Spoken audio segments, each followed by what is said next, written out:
Abra sua Bíblia no livro do profeta menor,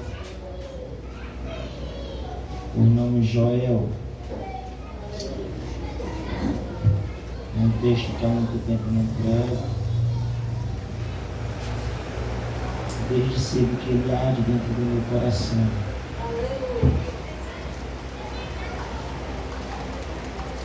Joel capítulo 2, capítulo 1, na verdade, versículo 17.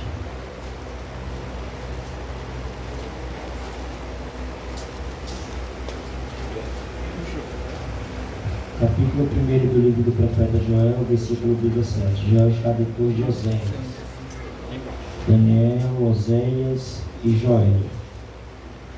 Enquanto os irmãos procuram, quero eu fazermos agradecimento a Deus pelo privilégio de mais uma vez subir o púlpito da sua igreja para ministrar a poderosa palavra do Senhor. Quero estender as minhas gratidão pela vida do pastor Leonardo Ávila, que sempre tem nos recebido, tem confiado em nossa pessoa, o púlpito da congregação, para ministrar. Louvo a Deus pela vida do meu amigo Veridiano. Tem muitas datas, né? A gente jogávamos juntos, treinávamos ali, e hoje estamos aqui, né? Pregando a palavra do Senhor, porque Deus ele faz desse jeito. E nossos planos não são os planos de Deus. Talvez, se a gente tivesse seguido no mundo do futebol, não estaria nem vivo mais. Mas Deus, ele tem plano em nossas vidas, e fez de mim e Veridiano pregador da palavra do Senhor, porque Deus faz desse jeito. Todos acharam? Capítulo 1, versículo 17, só o versículo 17 diz assim: a semente está podre debaixo dos seus torrões, os celeiros foram assolados, os armazéns estão quebrados, porque o trigo secou. Em outras palavras, vai dizer, a semente mirrou debaixo da terra. Amém? Amém. Pode sentar, dando glória a Deus. Glória a Deus. Glória a Deus. Deus, glória. Os irmãos.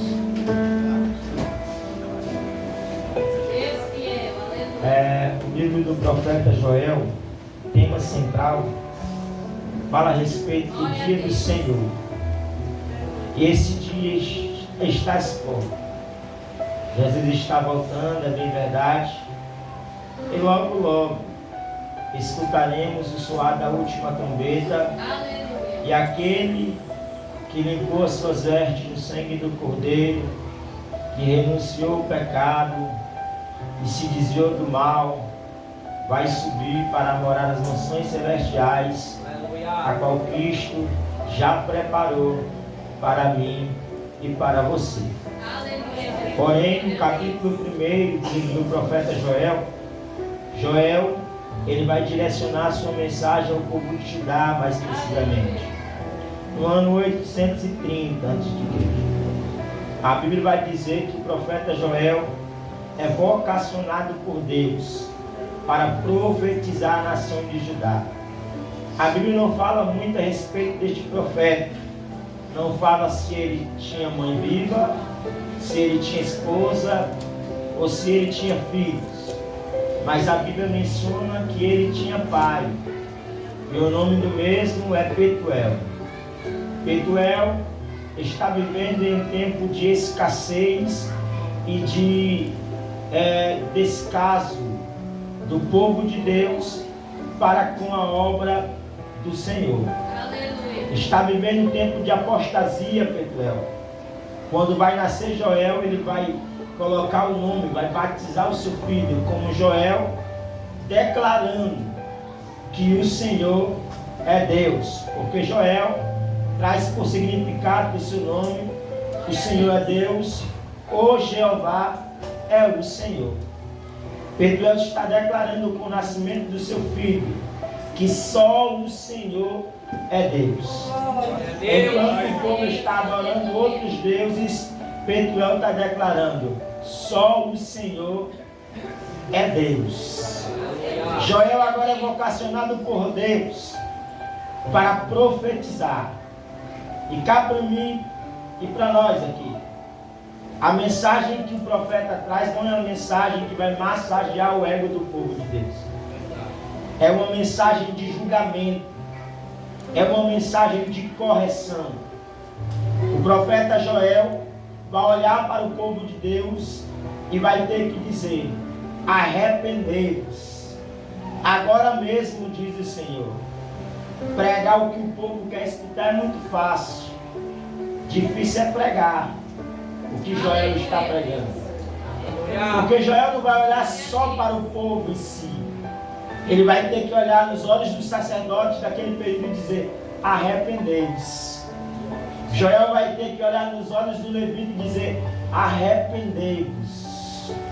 Agora mesmo, diz o Senhor. Porque o povo não se preocupa mais em adorar a Deus. O povo já não quer mais sacrificar o Senhor no templo. O povo está mais preocupado com os seus vinhos, com as suas casas adornadas, a ponto de Deus permitir que uma praga de gafanhoto venha sobre a nação de Israel e destrua toda a agricultura. Todos nós somos sabedores que o povo de Israel é um povo agrícola, é um povo que vivia do fruto da terra, é um povo que plantava e esperava um tempo determinado para colher aquilo que se plantou. Mas só que a colheita não tinha, por quê? Porque os gafanhotos, no capítulo 1, versículo 4, ele devastou toda a agrícola, deixando o povo sem alimento, sem mantimento, sem o que comer. O povo de Israel está sem alimento, tudo por causa do pecado, porque o pecado, ele nos afastou de Deus. Toda vez que nós pecamos, nós temos que entender isso, nós se distanciamos da presença de Deus. O pecado, no livro de Isaías, capítulo 59, ele cria divisão entre o homem e Deus. Mas contrapartida, ter o coração contrito e quebrantado, nos leva de volta para a presença de Deus. Eu vou repetir isso aqui. O pecado nos afasta de Deus. Mas ter o coração contrito e quebrantado e arrependido nos leva de volta para a presença do Senhor. O povo pecou contra Deus. E Deus agora levanta Joel para profetizar arrependimento. Porque entendeu o profeta Joel, veridiano, que não existiria outra forma de alcançar o favor de Deus a não ser através de um arrependimento. O profeta Joel entendeu que só através de um arrependimento eles conseguiriam alcançar o favor de Deus sobre a nação de Israel. E o profeta prega arrependimento, mas o povo está com o coração tão duro que a palavra vai dizer que é preciso Deus acochar mais o parafuso, o cinto, como nós cristãos falamos, para que o povo venha entender que na prova, na luta é necessário se arrepender. A Bíblia vai dizer que já estava botando alimento, pastor Leonardo, e agora vai voltar água. E cá para nós, a gente até conseguimos viver 5 dias, no máximo, sem se alimentar, já debilitados, fracos, mas sem água, ninguém vive por muito tempo. Ninguém vive por muito tempo sem água. As plantas que estaram estão sendo consumidas pelo fogo, a ponto da palavra dizer que os animais uivavam, pedindo a Deus misericórdia. Cá para mim e para você, um animal entender que é necessário clamar por Deus para pedir misericórdia e o povo não entender, a situação é precária. Mas Joel continua profetizando arrependimento. E o Joel vai dizer da seguinte maneira para o povo: arrependei-vos de todo o vosso coração, isso com jejum, com choro e com pranto. Talvez assim Deus se lembre de vós. E se após o arrependimento Ele deixa uma bênção após. Maravilhoso é o nosso Deus, que vê o povo andando em caminhos tortuosos. Ele usa o seu profeta para profetizar arrependimento, e ainda usa o profeta para dizer: se vocês se arrepender, eu ainda abençoo após o arrependimento. Glória a Deus, de glória. Nosso Deus é lindo e misericordioso. O povo se arrepende, mas o profeta Joel vai atentar mais uma das suas advertências para o povo. O profeta Joel vai dizer para o povo: rasgai o vosso coração e não as vossas vestes. Porque era um costume judaico, toda vez que o povo pecava contra Deus, eles rasgavam as vestes, colocavam a cara no pó e pediam perdão a Deus e sacrificavam um cordeiro. E achavam eles que estavam tudo bem. No dia seguinte eles voltavam a pecar novamente contra Deus. Deus estava abominando aquela prática, a ponto de Deus dizer: rasgai o vosso coração e não as vossas vestes. O que Deus queria era um arrependimento sincero, um arrependimento que viesse de dentro para fora. Porque hoje é comum pessoas levantar a mão e dizer: eu me arrependo, mas continuar no erro. Deus nem recebe. Porque a palavra arrependimento significa deixar para trás e não voltar a cometer o mesmo erro. Arrependimento é eu se arrepender e não me tornar a prática que me fez me distanciar de Deus.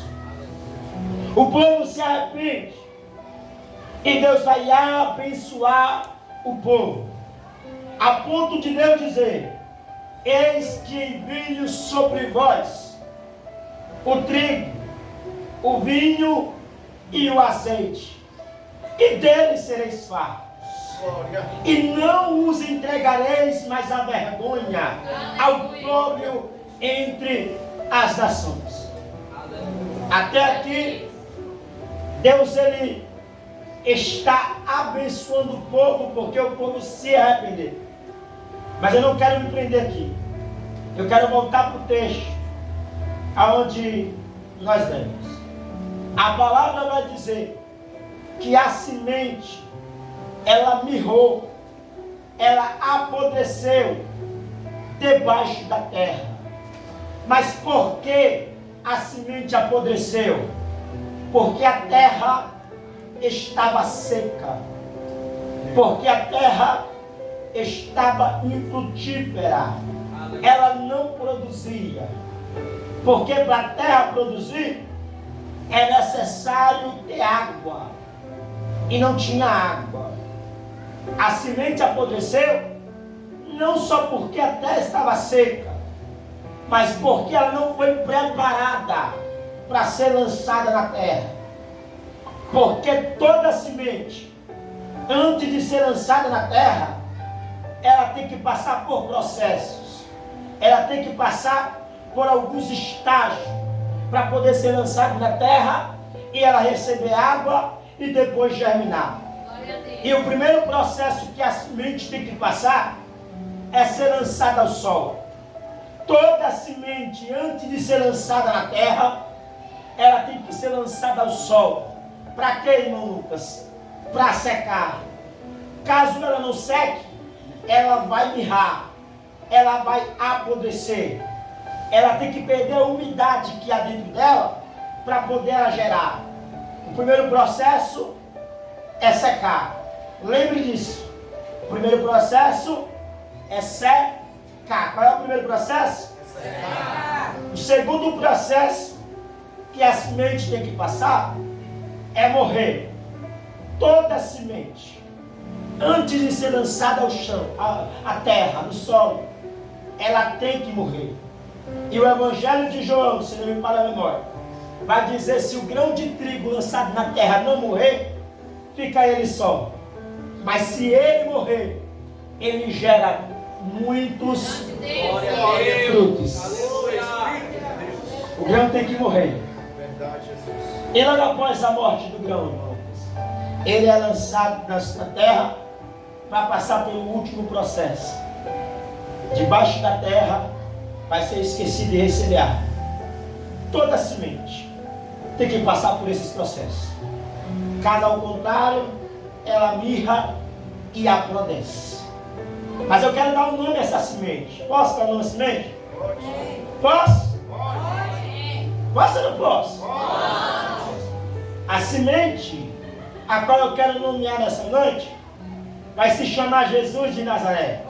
Quem é a semente? Jesus de Nazaré. Que foi plantada pelo agricultor chamado Deus. Deus plantou a semente de Jesus de Nazaré.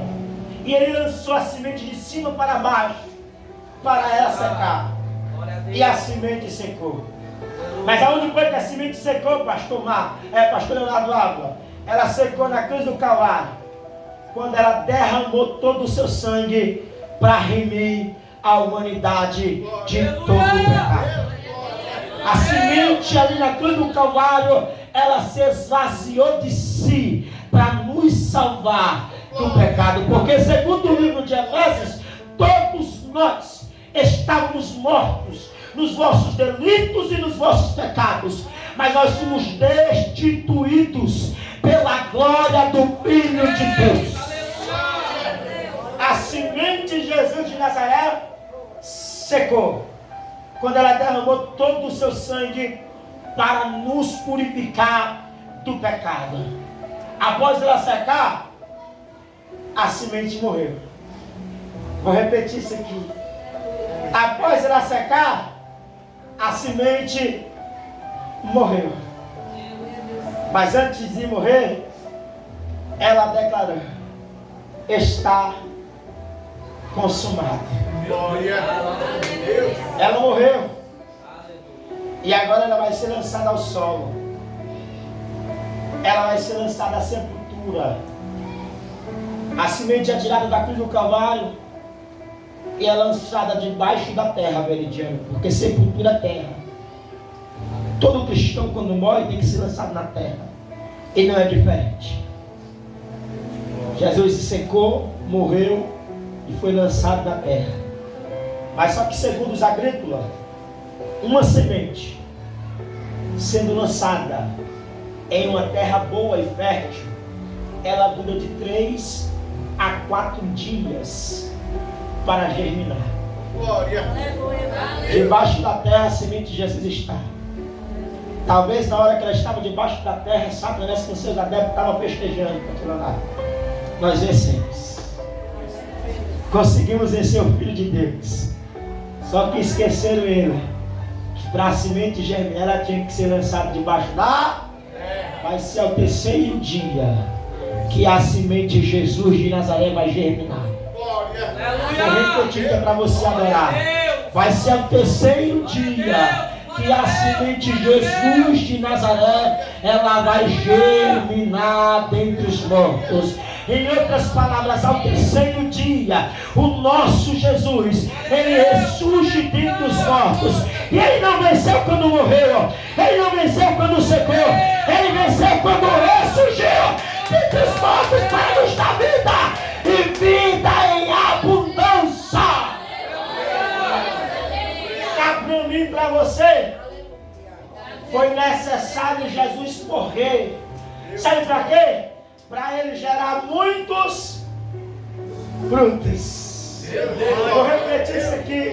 Foi necessário Jesus morrer para gerar muitos frutos. Olha para o teu irmão que está do teu lado aí, mas olha para ele, tá? Porque falar com alguém sem olhar nos olhos é falta de educação. Olha para ele e diga assim: diga você é fruto de Jesus de Nazaré. Diga para ele: para você estar aqui hoje, a semente de Jesus secou, a semente de Jesus morreu, a semente de Jesus foi lançada na terra, mas a semente ressurgiu dentre os mortos para nos dar vida e vida em abundância. Você é fruto de Jesus de Nazaré. Você não é obra do acaso, você não caiu aqui de paraquedas. Você é fruto de Jesus de Nazaré. Mas cá para mim, cá para nós, né? Todo fruto, um dia, se torna semente. Vou repetir isso aqui. Todo fruto, um dia, se torna semente. Posso dar o tema da mensagem? Posso? O tema é gerados para gerar. Qual é o tema? Não escutei. Qual é o tema? Gerados para gerar. Nós somos frutos. Mas só que todo fruto vai passar pelo processo. E um dia vai se tornar semente. E toda semente ela passa por 3 processos. Passa por quantos processos? 3. Quem lembra do primeiro? Morrer. Não, o primeiro não morre não. O primeiro é secar. E o segundo? Morrer. E o terceiro? Ser lançado na terra. Meu Deus. Glória a Deus. Toda semente passa por 3 processos. E o primeiro processo é secar. A palavra secar significa se esvaziar de si mesmo. Glória. Aleluia. Eu repeti isso aqui. A palavra secar significa se esvaziar de si mesmo. Sabe por quê? Porque semente cheia de si, ela mirra e apodrece. Meu Deus. Acabou glória a Deus ou ainda tem glória a Deus aí? Quer ver semente cheia de si apodrecer? Eu prego melhor. Semente cheia de si. Eu louvo melhor. Semente cheia de si. Eu sou melhor. Semente cheia de si. E semente cheia de si ela mirra. A palavra mirrar significa não produzir frutos como deveria produzir. Tem muita gente que tem tudo para produzir e não produz. Aleluia. Tem muita gente que tem tudo para frutificar, crescer, mas não frutifica e nem cresce. Por quê? Porque está cheia de... E se porventura aqui em nosso meio tiver alguém cheio de si, eu quero lhe falar que ainda dá tempo de se esvaziar. Vou repetir. Ainda dá tempo de se esvaziar. Agora eu digo assim, para quê? Para receber água. Vou repetir isso aqui. Para receber água. Porque não tem como eu encher algo que já está cheio. Como é que alguém quer ser cheio do Espírito Santo, cheio de rede social? Não tem como. Como alguém quer ser cheio do Espírito Santo, cheio de imundícia, cheio de pecado? Não tem como. É necessário se esvaziar. Faça o seguinte nessa noite. Se você chegou aqui carregado, se esvazie. Esqueça um pouco o problema que você trouxe para cá. Esqueça um pouco as dívidas do dia a dia. Esqueça um pouco o que você deixou em casa para fazer. Se esvazie.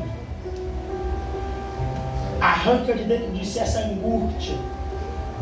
Arranca de dentro de você esta preocupação.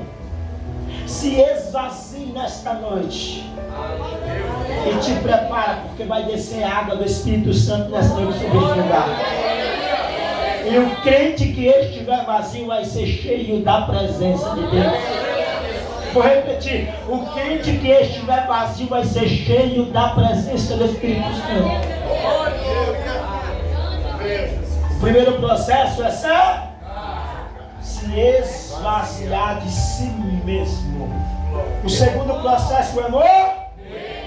Todo cristão tem que passar pelo processo da morte. Por quê? Porque o processo da morte é quando ele se torna uma nova criatura. Meu Deus. Certa feita, certo, o doutor da lei estava. Você chegou a Jesus e disse: a Bíblia sabemos que é mestre vindo da parte de Deus. Porque ninguém faz os sinais que tu fazes se Deus não for contigo. E às vezes vai olhar para Nicodemo e vai dizer: em verdade te digo, que aquele que não nascer de novo, esse não verá o reino de Deus. Aí ele vai dizer: como é que pode um homem velho tornar o ventre da sua mãe? Aí Cristo vai dizer da seguinte maneira: é necessário nascer da água e do Espírito. Esse nascer da água Entende isso aqui? É quando o cristão ele passa pelo processo das águas batistas.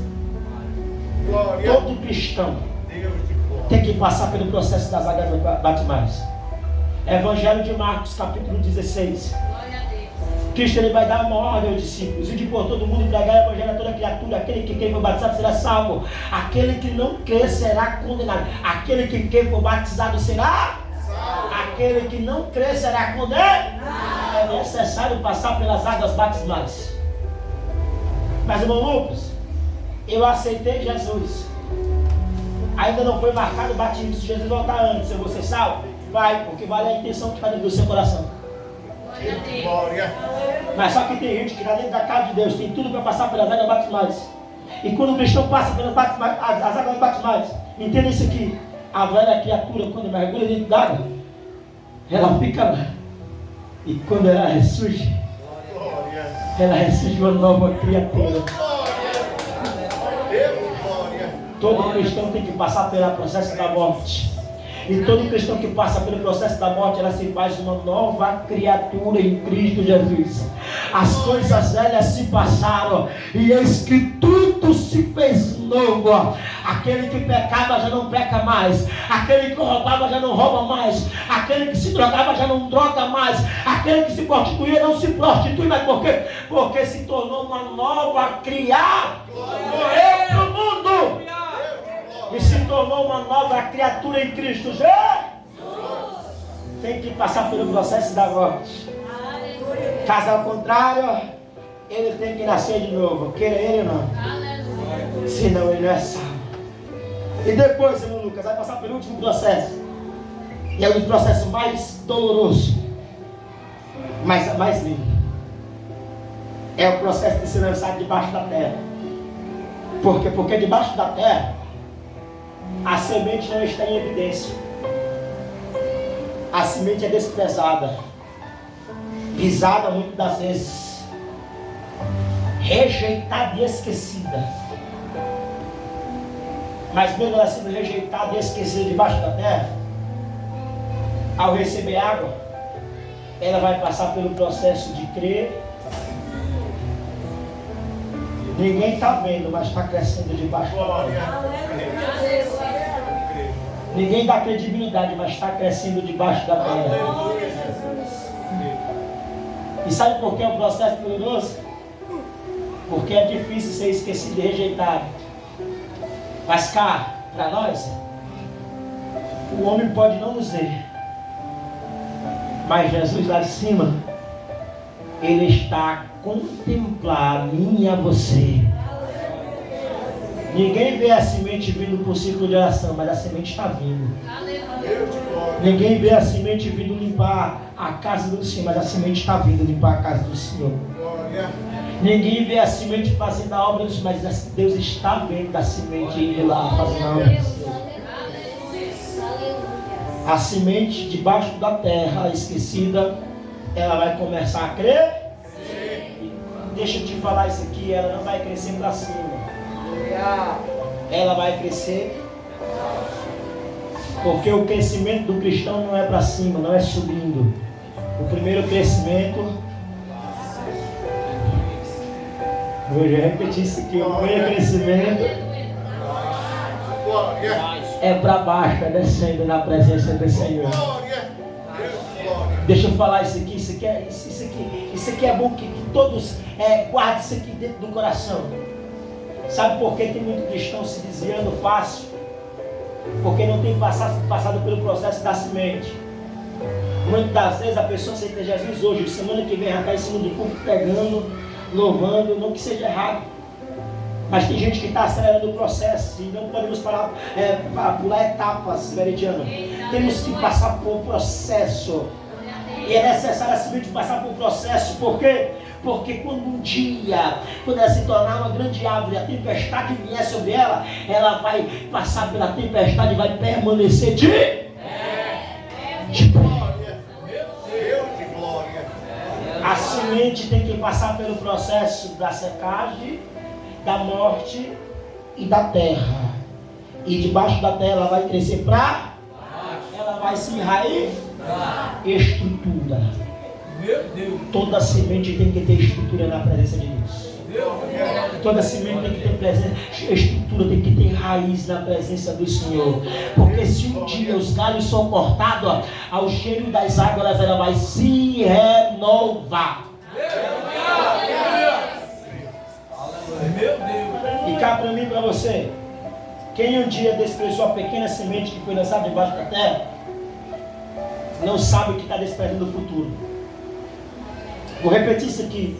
Quem um dia despreza a pequena semente que é lançada na terra, ela está desprezando o futuro. Sabe por quê, Verdiano? Porque toda pequena semente, um dia, ela vai se tornar uma grande árvore.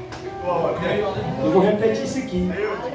Toda pequena semente, um dia, ela se torna uma grande árvore. Talvez você esteja passando pelo processo da terra.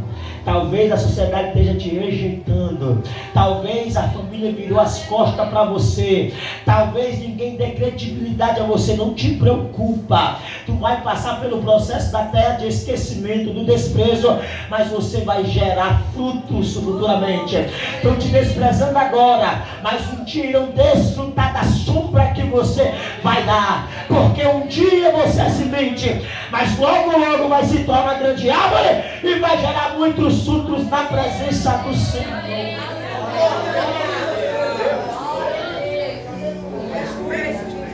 Passa pelo processo da terra, e debaixo da terra ela vai esperar água.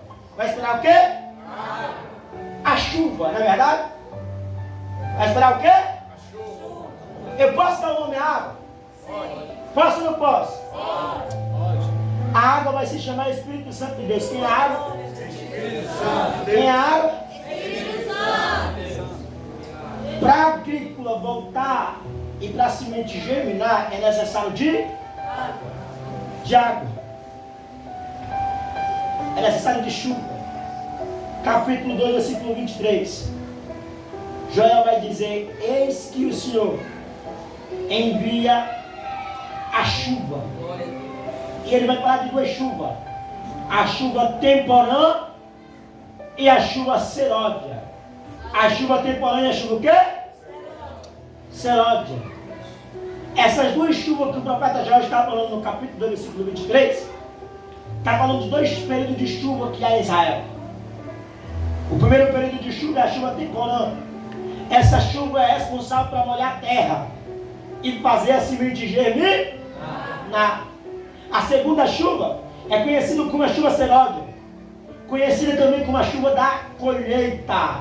Quando a chuva seródia caía, o agricultor entendia que era hora de colher dois períodos de chuva: a chuva temporã e a chuva seródia. Joel está falando de uma em dupla linguagem aqui. Ele está falando de uma chuva física que cairia, mas também está falando de uma chuva espiritual. Glória. Porque no versículo 28 ele vai dizer que há de ser que Deus derramaria o seu Espírito sobre toda a carne. Vossos filhos e vossas filhas profetizarão, vossos velhos sonharão, vossos jovens terão visões, até os servos e as servas receberão do Espírito Santo de Deus. Joel está falando de dois períodos de chuva: uma chuva física e uma chuva espiritual. A semente está esperando a água para que ela venha germinar. E quando a semente receber água, sabe o que, é que vai acontecer debaixo da terra? Ela vai passar pelo processo de metamorfose. Ela vai eclodir. Ela vai o quê? Eclodir. Ela vai perder a casca. Ela vai perder o quê? A casca. E o que vai sair em cima da terra agora é o pequeno broto. É a pequena árvore. Aleluia. É uma nova criatura. Foi enterrada a semente. Mas o que está surgindo de cima da terra é uma pequena. Porque a casca, ela fica debaixo da terra. A velha criatura, ela fica debaixo da terra. O que surge agora é uma nova criatura. Mas para ela se tornar uma nova criatura, ela precisa de quê? Água. Sabe quando é que vai acontecer a primeira chuva espiritual? Livro de Atos, capítulo 2. Quando estavam todos reunidos no mesmo lugar. A Bíblia vai dizer: e de repente veio do céu um som como de um vento veemente e impetuoso, e encheu a casa a qual todos estavam reunidos. Qual é o agente responsável para trazer nuvem carregada de chuva? Diga assim: o vento. É o vento que traz a nuvem carregada de... Mas esse vento que o livro de Atos do capítulo 2 está falando é o vento impetuoso. E se você for estudar esse vento impetuoso, é o vento quente. É o vento quente. E você já prestou atenção que toda vez que vai chover, o clima esquenta? Já prestou atenção? É porque o vento impetuoso está soprando. Aleluia. E está trazendo nuvem carregada de... Mas sabe aonde foi que esse vento soprou? Ele soprou dentro da casa. Glória. Ele soprou dentro do templo, a qual todos estavam reunidos. Glória. E derramou muita chuva. Glória. Dentro do templo. Isso aqui é profético, sabe por quê? Porque no Evangelho de Lucas, antes de Cristo subisse assim ao céu, ele vai dar uma ordem aos seus discípulos. E a ordem é: eis que envio sobre vós a promessa de meu Pai. Ficai todos em Jerusalém, até que do alto sejais revestidos de poder. Após Cristo dizer que os discípulos teriam que ficar em Jerusalém, ele vai para o Evangelho de Marcos, capítulo 16, versículo 16. Ide por todo o mundo e pregai o Evangelho a toda criatura. Porque antes de ir, eu não posso esquecer de ficar. Vou repetir isso aqui. Antes de ir pregar, eu tenho que ficar, e os discípulos estão lá. A nuvem veio para dentro do templo, porque chuva espiritual é assim: quem está do lado de fora não se molha, mas quem está do lado de dentro sai encharcado. Vou repetir isso aqui. A chuva de Deus é desse jeito: quem está do lado de dentro se molha, e quem não está fica enxuto. A prova é que todos foram cheios da presença de Deus, mas só que alguém que estava seco do lado de fora vai olhar para o lado de dentro e vai dizer: estão embriagados, vocês estão loucos. Sabe o que é que vai fazer? A semente Pedro, cheio da presença do Espírito Santo, vai olhar para ele e vai dizer: olha, não vejo o que está acontecendo aqui dentro do templo? Não é nada mais e nada menos do que a profecia do profeta Joel. Glória. Joel profetizou, estava acontecendo lá no livro de Atos, capítulo 2. Glória. A chuva caiu em abundância. E todos os 120 que estavam dentro do templo foram cheios da presença do Espírito. Quem estava do lado de fora ficou enxuto e ficou criticando quem estava do lado de. Pedro vai continuar pregando, vai continuar falando para aqueles homens. Sabe qual é o resultado da pregação de Pedro após ele ser cheio da presença do Espírito Santo? Qual foi o resultado, pastor? Mais de 3.000 almas. Fazendo o que, pastor? Fazendo o que as almas? Se rendendo aos pés do Senhor. Glória a Deus. Porque a primeira chuva, ela vai gerar na vida de quem não tem Deus conversão. A primeira chuva faz a semente germinar, mas espiritualmente ela faz a semente germinar dentro do coração do. Glória. do homem. Glória, Senhor. Aleluia. Porque era necessário a chuva cair. Por quê? Porque se a chuva não caísse e os discípulos saíssem para pregar a palavra, nada aconteceria. Eles até pregariam, mas vidas não se rendiam a Jesus. Glória. Porque é necessário um auxiliador. Glória. É necessário nosso amigo Espírito Santo. Glória. Para que vidas viessem se render aos pés de Jesus. Jesus. Sabe por quê? Porque se Pedro pregasse o Espírito Santo, ele poderia ter até a oratória bonita, o esboço bonito, ele poderia se expressar bem, ter dicção boa, ter a voz do Júlio Trovão, mas nada aconteceria se não tivesse a presença do Espírito Santo. Glória. Porque segundo a palavra de Deus, só o Espírito Santo convence o homem do pecado, da justiça e do juízo. Se o Espírito Santo não tivesse descido, as 3.000 almas não tinham se rendido a Jesus. Então a primeira chuva já era convenção na vida do crente. E deixa eu falar isso aqui para você, que isso aqui é para você levar para casa. Todo fruto um dia se torna semente. Toda semente um dia tem que se tornar grande árvore.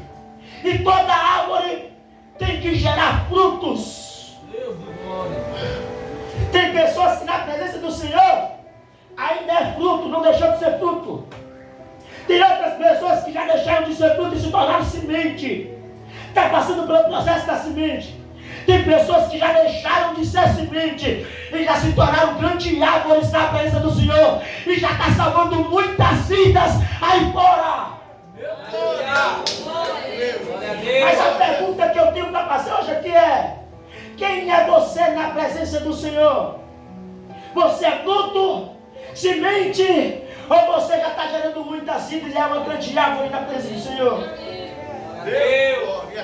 Porque a ordem de Deus é para todos os seus discípulos, todo o servo dele, e depois por todo mundo pregar o evangelho a toda criatura. Glória. Mano, Lucas, eu não sei nem por onde começar. No livro de Atos, capítulo 1, vai dizer onde temos que começar. Pregai, pois, em Jerusalém, pregai, pois, na Judéia, pregai depois em Samaria e até os confins da terra. Porque para se tornar um missionário do Senhor, não precisa a gente ir logo para a África, não. A gente tem que começar logo dentro de casa. Pregai em Jerusalém, depois eu prego para o vizinho, Judéia, depois eu prego em Samaria, vou para outra cidade, para outro país, e depois eu vou para os confins da terra.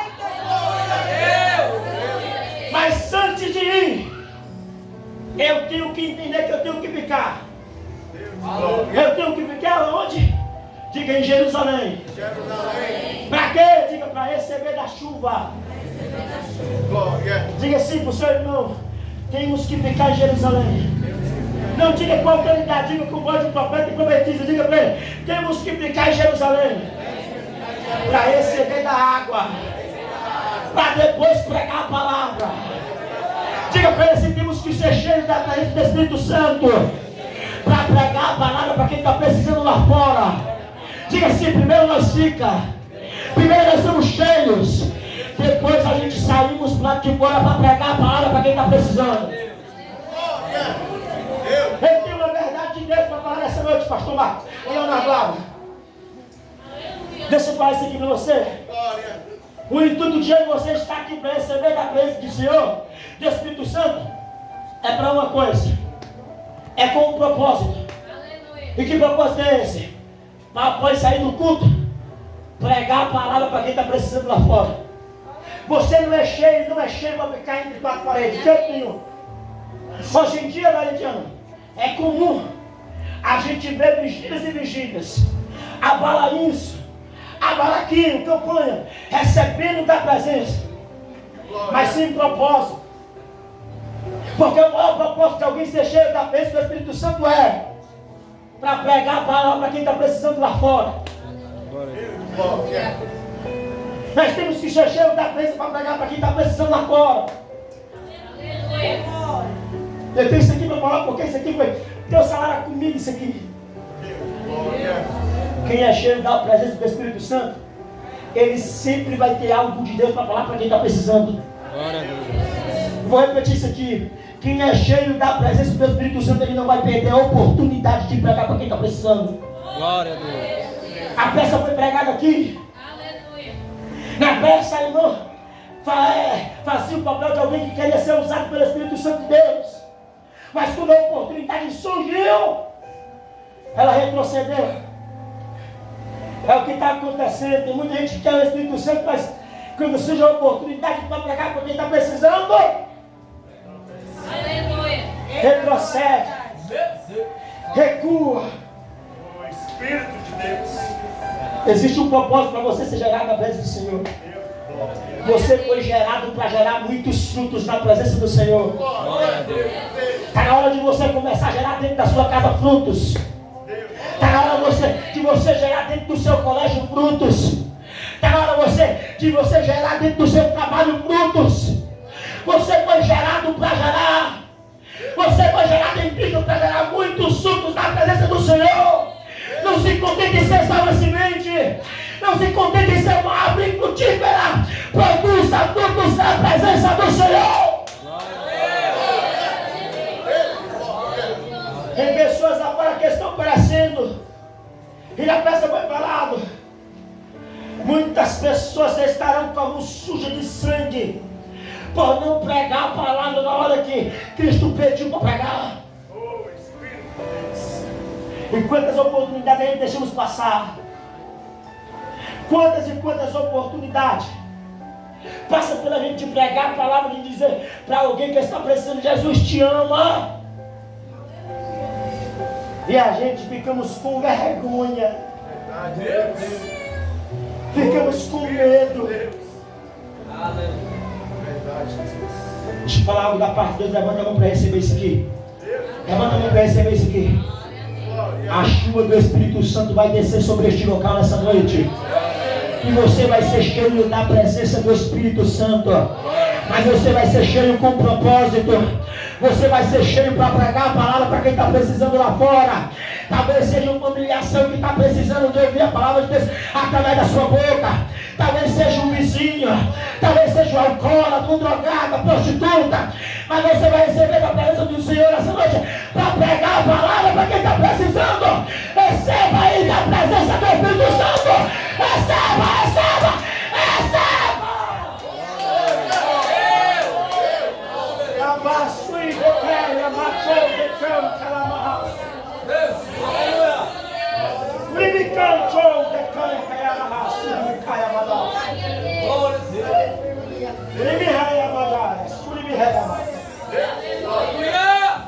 Você vai ser cheio da presença do Senhor nessa noite aqui. Você vai ser cheio da presença do Espírito Santo.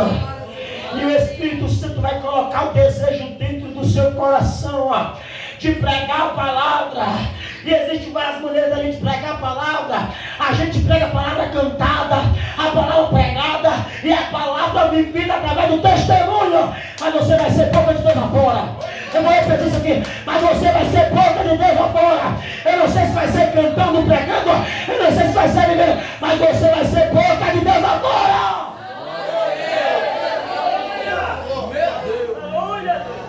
Entenda o propósito de Deus. Deus não lhe chamou simplesmente para ocupar uma cadeira dentro da casa do Senhor. Tem um propósito para você estar aqui hoje.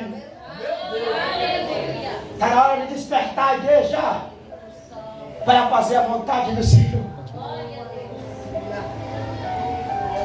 A primeira chuva, ela gera comer. A segunda chuva é conhecido como a chuva da colheita. A primeira chuva do Espírito Santo já caiu, igreja. Livro de Atos, capítulo 2. A segunda chuva da presença do Espírito Santo ainda não caiu. A maioria dos estudiosos acredita que o Espírito Santo ainda vai cair em abundância. É a segunda chuva. E essa abundância do Espírito Santo vai cair é nos últimos dias que a palavra vai dizer. A palavra dá referência para isso, que nos últimos dias Deus derramaria do seu Espírito sobre toda a... Não é nos primeiros, nem no meio, é nos últimos. Você já prestou atenção no que está acontecendo? É nos Estados Unidos, né? Um grande avivamento na universidade. Aleluia. Presta atenção, já não ouviram não nas redes sociais, não? O grande avivamento que está acontecendo na Universidade dos Estados Unidos, se não me falha a memória, aonde jovens se reuniram para adorar a Deus. E se não me falha a memória, faz mais de 200 horas que eles estão lá adorando a Deus. Sabe o que é isso aí? É avivamento. Eles estão sendo cheios. Vidas estão se rendendo. Ai, Jesus. É o Espírito Santo sendo derramado sobre toda a carne. A última chuva vai acontecer nos últimos dias. E entenda isso aqui. Quando a última chuva cair, o agricultor, ele vem buscar o fruto. Vou repetir isso aqui. Quando a última chuva cair, o agricultor, Jesus de Nazaré, Deus, ele vem buscar o precioso fruto da terra. Meu Jesus. Meu Jesus, essa chuva está caindo, velho, nos últimos tempos. Pastor Leonardo, essa chuva está caindo nos últimos tempos. E tem pessoas que vão ser cheias do Espírito Santo de uma tal maneira. De uma tal maneira que ela não vai se conter e ficar cheia sozinha. Ela vai querer contagiar o máximo de pessoas possíveis. Deus de glória. Te prepara, que a chuva seródia vai cair sobre as nossas vidas. E quando a chuva seródia cair, o agricultor Jesus de Nazaré, ele vem buscar o precioso fruto da terra para morar nas mansões celestiais.